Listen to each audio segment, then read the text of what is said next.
मेरे पास लोग आते हैं, वो कहते हैं हम अकेले में ऊब जाते हैं, हमें कोई संगी साथी चाहिए। कहता हूँ जब तुम खुद ही से अकेले में ऊब जाते हो तो दूसरा तुमसे ऊबेगा।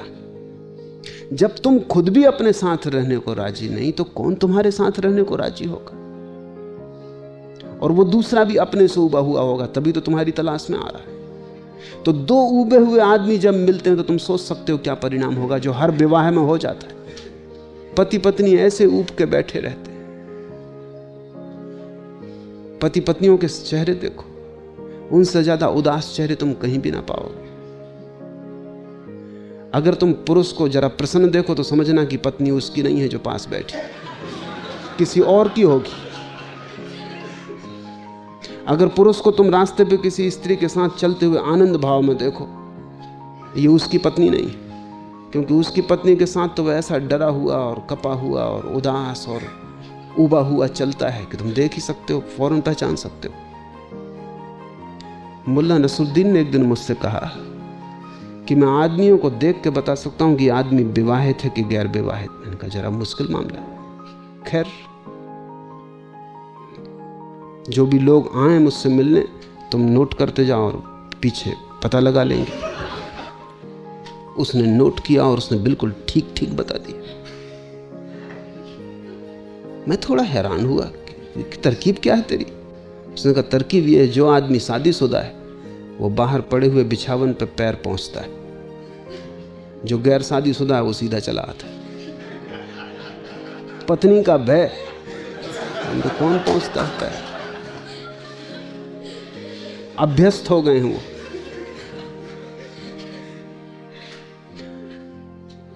जीवन तुम्हारे भीतर से बाहर की तरफ जाएगा, बाहर से भीतर की तरफ नहीं आता। तुमने अगर अपने को प्रेम किया है तो तुम पाओगे बहुत लोग तुम्हें प्रेम करेंगे। तुम अगर अपने को प्रेम करने में समर्थ हो गए तो तुम पाओगे अनंत अनंत प्राणों से तुम्हारी तरफ प्रेम की धारा बहनी शुरू हो जाती।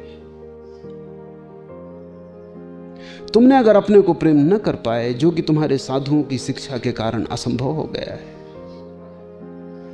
तो तुम्हें कोई भी प्रेम न कर सकेगा। मेरे हिसाब में अगर तुमने अपने को प्रेम किया तो तुम पाओगे अनंत लोग तुम्हें प्रेम करते हैं, और ये प्रेम बढ़ता जाता है, बढ़ता जाता है। एक दिन अचानक तुम पाते हो कि परमात्मा का प्रेम भी तुम पे बरसा।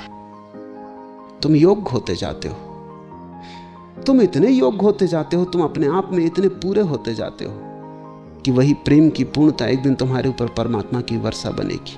परमात्मा को खोजने तुम जाओगे कहां? उसका कोई पता ठिकाना नहीं। सच तो यह है कि परमात्मा तक कोई आदमी कभी नहीं पहुंचता। जब भी घटना घटती परमात्मा आदमी तक आता है, इसके अतिरिक्त रास्ता भी नहीं है।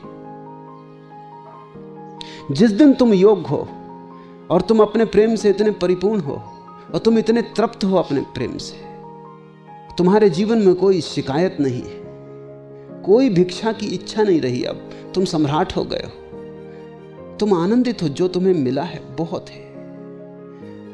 ऐसी भाव दशा में अचानक एक दिन द्वार पर दस्तक पड़ती, परमात्मा द्वार पर खड़ा है। अपने को प्रेम करो। अब तब बड़ी कठिनाई होगी। जैसे जैसे तुम अपने को प्रेम करोगे तुम अपने को बदलने भी लगोगे, क्योंकि प्रेम के योग्य भी तो बनाना होगा। एक बार तुम्हें यह ख्याल आ जाएगा अपने को प्रेम करना है तो तुम्हें बहुत सी क्षुद्रताएं दिखाई पड़ने लगेंगी जो कि प्रेम ना करने देंगी। उन क्षुद्रताओं को तुम्हें छोड़ देना होगा, वो तुम्हारी समझ से छूट जाएंगी। अगर तुम्हें अपने को प्रेम करना है तो प्रेम पात्र के योग्य भी तो बनना होगा। तब तुम पाओगे कि बहुत सी क्षुद्रताएं असंभव हो गई, क्योंकि कैसे तुम कर सकते हो वे क्षुद्रताएं? अगर करोगे तो निंदा शुरू हो जाती।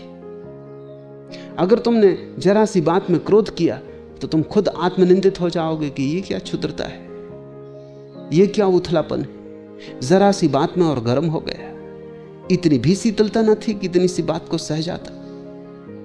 तुम अचानक पाओगे कि अगर अपने को प्रेम करना है तो क्रोध धीरे धीरे छूटेगा। अगर अपने को प्रेम करना है घृणा धीरे धीरे गिरेगी। नहीं तो तुम प्रेम ना कर पाओगे। जब अपने को प्रेम करना है तो अपने को तैयार भी करना होगा। तुम धीरे धीरे अपने को निखारने में लग जाओगे। अब तक तुमने दूसरों के लिए अपने को तैयार किया था तो तुम बाहर से सजाते थे, अच्छे वस्त्र पहनते थे, गंध छिड़कते थे, फूल बालों में खोस लेते थे, रंग रोगन कर लेते थे, बाहर से अपने को सजा संवार के जाते थे। जब तुम अपने को प्रेम करोगे तो बाहर की सजावट तो काम ना आएगी, क्योंकि तुम तो भीतर हो। और तुम कितना ही रंग ऊपर पोत लो चेहरे के, तुम्हें तो अपना असली चेहरा पता ही नहीं। जब तुम अपने को प्रेम करोगे तो तुम्हें भीतर सजाना पड़ेगा, भीतर का श्रृंगार शुरू होगा, और भीतर का श्रृंगार ही साधना है।